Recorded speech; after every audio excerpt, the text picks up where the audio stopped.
கரூர் சம்பவத்தில் தவிக தலைவர் விஜய் தலைமை பண்புடன் நடந்து கொள்ளவில்லை என்றும் காவல்துறையும் தனது பொறுப்பை தட்டிக் கழித்து விட்டது என்றும் சென்னை உயர்நீதிமன்றம் கடும் கண்டனம் தெரிவித்துள்ளது.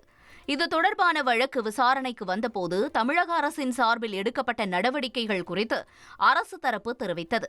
அப்போது கரூரில் தவிக நிகழ்ச்சிக்கு 559 போலீசார் பாதுகாப்பு பணியில் ஈடுபடுத்தப்பட்டனர் என்றும் டிசம்பர் மாதம் திட்டமிடப்பட்டிருந்த நிகழ்ச்சி திடீரென்று செப்டம்பர் மாதத்திற்கு மாற்றப்பட்டது என்றும் அரசு தரப்பில் தெரிவிக்கப்பட்டது.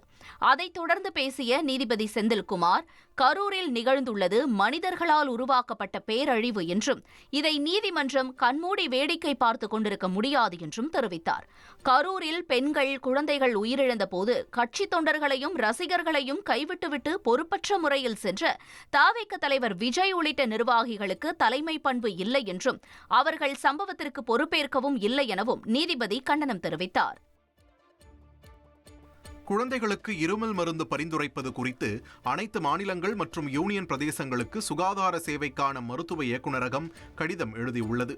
பொதுவாக இருமல் தானாகவே குணமாகும் என்றும் இருமல் மற்றும் சளி மருந்துகள் 2 வயதுக்குட்பட்ட குழந்தைகளுக்கு பரிந்துரைக்கப்படவோ அல்லது வழங்கப்படவோ கூடாது என்றும் அறிவுறுத்தியுள்ளனர்.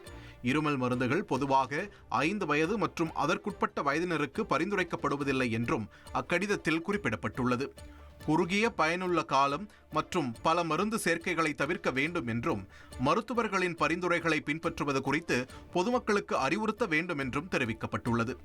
அனைத்து மருத்துவ நிறுவனங்களும் முறையான உற்பத்தி நடைமுறைகளை பின்பற்றி மருந்துகள் தயாரிப்பதை உறுதி செய்ய வேண்டும் என்றும் அக்கடிதத்தில் குறிப்பிடப்பட்டுள்ளது.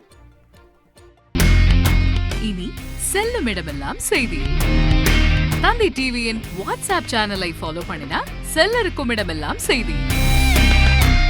இதோ QR கோட் இப்பவே ஸ்கேன் பண்ணுங்க, ஃபாலோ பண்ணுங்க.